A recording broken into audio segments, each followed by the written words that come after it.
We all search things on our phones we never admit out loud. Questions, fears, secrets we hope no one ever finds. But what if someone did? What if a stranger knew every search you ever made? This is the story of Zian and the night he met a man who knew too much. It was close to midnight when Zian boarded a subway. The platform was almost deserted, just the hum of old lights and the faint echo of dripping water from somewhere deep in the tunnel. He slid into an empty seat, pulling out his phone, scrolling, searching, the way we all do when no one's watching. His history was full of late night questions he didn't dare to speak. Why can't I sleep? Do people ever stop feeling lonely? Signs you'll never be loved back. Words no one should see. Thoughts no one should hear. The train rattled forward. The glow from his phone screen lit his face in the empty carriage, or at least he thought it was empty. A figure sat down across from him. Zian hadn't seen anyone enter. The man wore a long coat, his head tightened slightly, eyes locked on him. The silence pressed heavier now. Then the man spoke, his voice low and sharp. I know what you've been searching. Zian froze. His thumb hovered above the screen. The stranger leaned closer, his words slicing through the air. How to forget someone you loved? Why do I feel like I'm being watched? What happens after death? Zian's pulse quickened. Those were his searches, word for word. He whispered, How do you know that? The stranger's lips curved into the faintest smile. You asked, someone had to answer. Zian tried to laugh, but it came out shaky. Okay, whoever you are, this isn't funny. The stranger didn't move, didn't blink. Instead, he whispered, the problem is, you don't just search, you linger, you stare at the results, you hesitate. The overhead lights buzzed and flickered. The train seemed to groan, slowing slightly in the dark tunnel. Then Zian's phone buzzed in his hand. A notification appeared. A new device locked into your account. Device name Stranger. Zian's breath caught. He looked up. The man was smiling now. You see, I didn't log in. You let me in. Zian's stomach twisted. He gripped his phone tighter, heart racing. The train screeched as it reached the next station, but when the door slid open, there was no one. No passengers, no guards, only empty platform swallowed in darkness.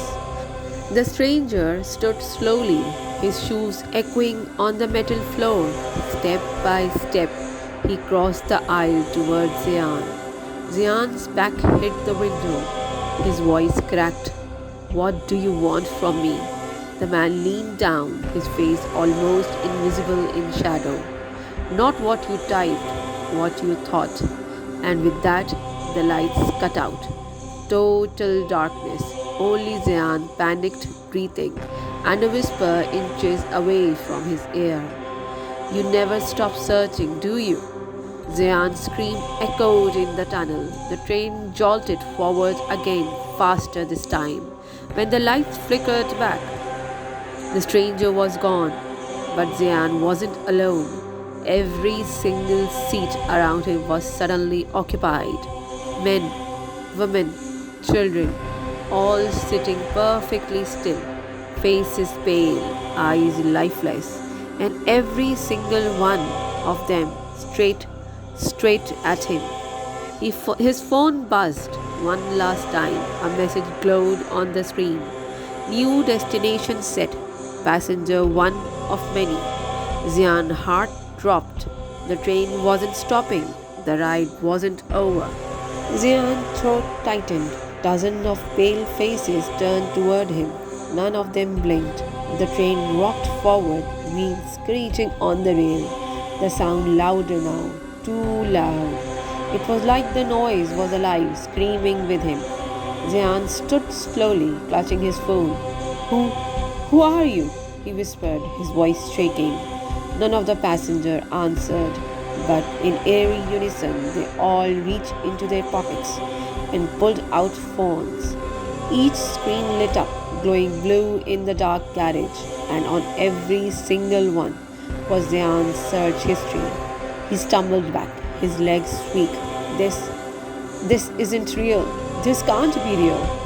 But the screen didn't lie. Every fear, every question exposed. The lights flickered, and suddenly a stranger was there again. He sat calmly in the front row, watching Zian with patient smile. Do you understand now? The man said softly.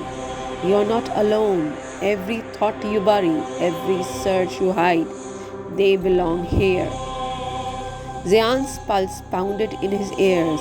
No, these are just searches. They don't define me. The stranger tightened his head. Don't they?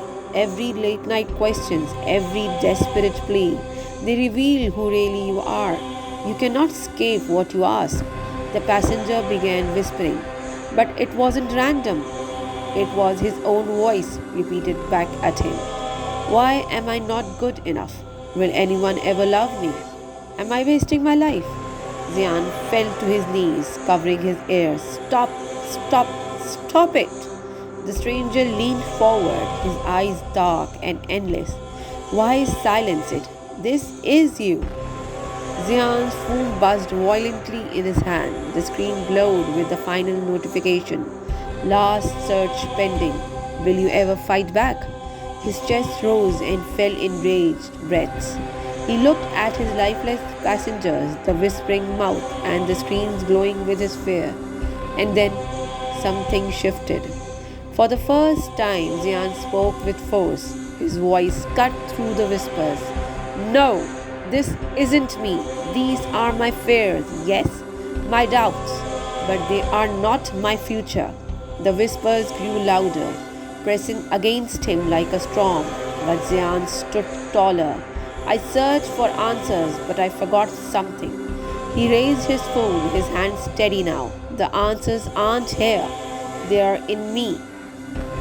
The train jolted violently, the lights flickered and then steadied.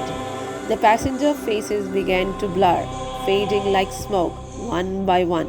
The lifeless figures vanished, leaving only empty seats. Zian's phone screen cleared, the endless list of searches gone. A single line appeared instead. Search ended. You choose to answer. The stranger was still there, but his smile had softened. For the first time, his voice wasn't menacing. Interesting. Most never fight back. Zian took a deep breath, meeting his gaze. I'm done being defined by my searches. If I want change, I'll create it. The man slowly stood. His figure flickered like static, and then he was gone. The train slowed. This time, when the doors opened, Zian saw his stop. The platform was alive with people, normal, breathing, moving people. He stepped out, the cold night air rushing against his face. For the first time in months, he felt light. Not because his questions were gone, but because he wasn't afraid to face them anymore. He looked at his reflection in the station glass. No fear, just determination. His phone buzzed once more, but the screen didn't show a search history. It was blank. Waiting. Zian smiled faintly. No more searching. Time to start living. And with that, he walked into the light. Sometimes we let our darkest searches define us. We let the questions control us. But remember this, a search is not an answer. Your past, your doubts, your mistakes, they don't have to trap you.